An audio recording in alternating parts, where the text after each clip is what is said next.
Maoist party Telangana రాష్ట్ర కార్యదర్శిగా వ్యవహరిస్తున్న బడే చొక్కరావు అలియాస్ దామోదర్ మృతిపై భిన్న వాదనలు వినిపిస్తున్నాయి. దామోదర్ మృతి చెందినట్లు Maoist party south Bastar division committee కార్యదర్శి గంగ పేరుతో ప్రకటన విడుదల చేశారు. దామోదర్ మృతిపై మరో ప్రకటన విడుదల చేసే అవకాశం ఉంది. ఇటు మావోయిస్టు పార్టీ తెలంగాణ రాష్ట్ర కార్యదర్శిగా వ్యవహరిస్తున్న బడే చొక్కరావు అలియాస్ దామోదర్ భౌతికంగా ఉన్నట్టా లేనట్టా?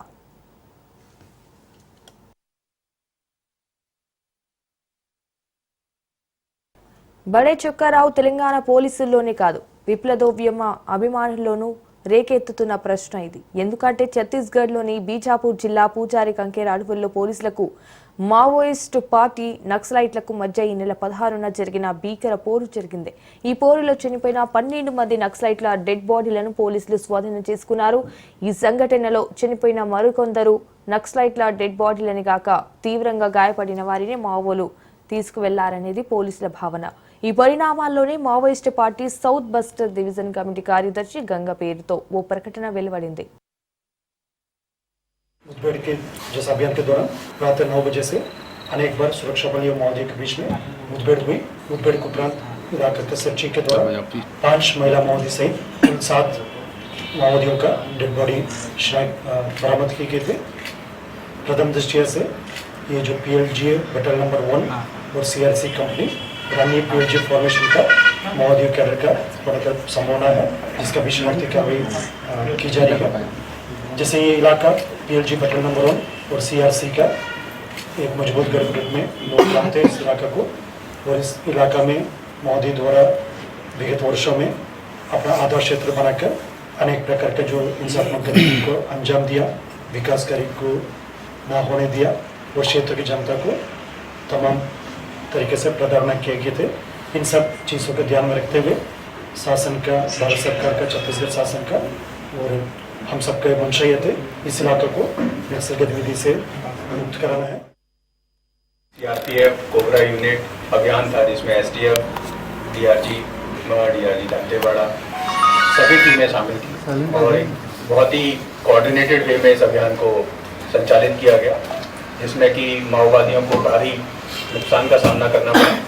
इस मुठभेड़ में 12 माओवादी मारे गए और भारी मात्रा में माओवादियों के जो हथियार हैं, उनका जो रहने का सामान है, उनका राशन है, उनका जो लॉजिस्टिक है, उनके जो हथियार बनाने की फैक्ट्री का सामान है, उसको सुरक्षा बलों ने मौके पर बरामद किया, ध्वस्त किया। కాంకేర్ అడవుల్లో జరిగిన ఎదురు కాల్పుల్లో చనిపోయింది 12 మంది కాదని మొత్తం 18 మంది మరణించారనేది ఆ ప్రకటనలో ఉంది. ఈ ఎన్కౌంటర్ మృతుల్లో తెలంగాణ రాష్ట్ర కార్యదర్శిగా వ్యవహరిస్తున్న బడే చొక్కరావు అలియాస్ దామోదర్ మరణించినట్లు Maoist party south Bastar division committee కార్యదర్శి గంగ పేరుతో విడుదలైన ప్రకటన చెప్తోంది.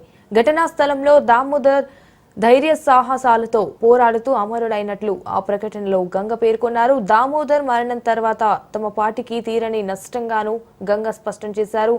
తెలంగాణ రాష్ట్రంలో తిరిగి బలోపేతం కావడానికి మావోయిస్టు పార్టీ చేయని ప్రయత్నం లేదని చెప్పాలి.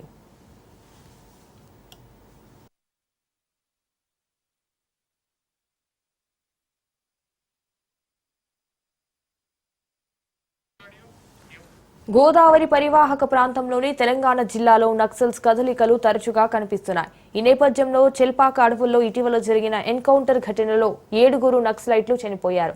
ఈ పరిణామాల్లో తెలంగాణ మావోయిస్టు పార్టీకి సారథ్యం వహిస్తున్న బడే చొక్కరావు అలియాస్ దామోదర్ మరణించినట్లు వెలువడిన ప్రకటన పట్ల రాష్ట్ర పోలీసులు ఒకంత ఊపిరి పీల్చుకోవాల్సిన అంశమే. తాడ్వాయి మండలం కాల్వపల్లికి చెందిన దామోదర్ పార్టీని తిరిగి ఇక్కడ నిర్మించడంలో కీలక పాత్ర పోషిస్తుండడమే ఇందుకు కారణం. కానీ గంగ పేరుతో విడుదలైన ప్రకటనను తెలంగాణ ఇంటెలిజెన్స్ అధికారులు అంగీకరించకపోవడమే అసలు విశేషం. పైగా ఈ లేఖపై అనుమానాలను కూడా వ్యక్తం చేస్తున్నట్లు వార్తలొస్తున్నాయి. అంతేకాదు అటు ఛత్తీస్గఢ్ పోలీసులు కూడా దామోదర్ మరణించాడనే వార్తలను ధృవీకరించడం లేదు. ఈ పరిస్థితిలో ఇంతకీ దామోదర్ భౌతికంగా ఉన్నట్టా లేనట్టా అనే ప్రశ్నపై భిన్నాభిప్రాయాలు వ్యక్తమవుతున్నాయి.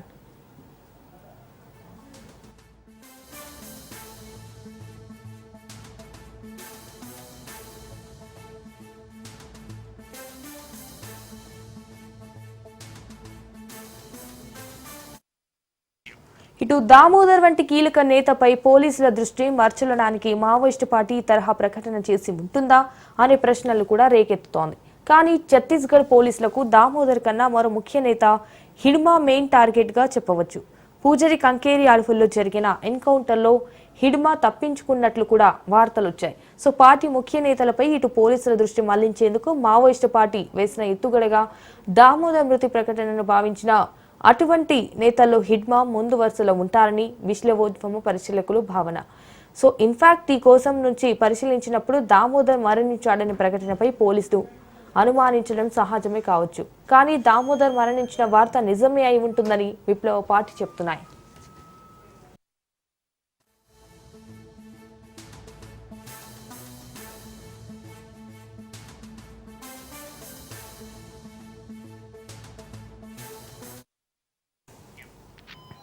ఇన్ఫాక్ట్ ఎన్కౌంటర్ ఘటనలో దామోదర్ మరణించినట్లు పోలీసులు ధృవీకరించకపోవడానికి అతని డెడ్ బాడీ పోలీసులకు లభించకపోవడం కారణం ఉండవచ్చు. పోలీసులతో జరిగిన కాల్పుల ఘటనలో దామోదర్ చనిపోయినట్లయితే అతని డెడ్ బాడీని సహచర్యులు తీసుకువెళ్లి దహనం చేసి ఉంటారని, లేదా తీవ్రంగా గాయపడగా తరలిస్తుండగా మార్గ మధ్యంలో ప్రాణాలు విడిచి ఉండవచ్చని అనే వాదన ఉంది. మొత్తంగా దామోదర్ మరణించినట్లు పార్టీ విడుదల చేసిన ప్రకటనను స్పష్టం చేస్తోంది.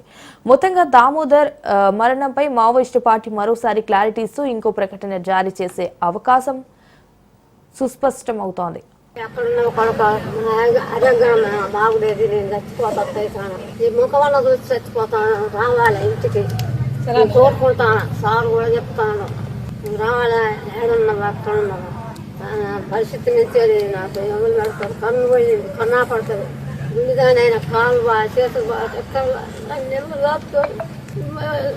సాపుతుంటే కొత్తమైన బింజ ఎక్కడున్నా రావాలి ఇంటికి కోరుకుంటాను. నాకు ఇల్లు లేదా ఏం లేదా, ఇది ఎప్పుడు పోతే కాపాడకుండా సత్యం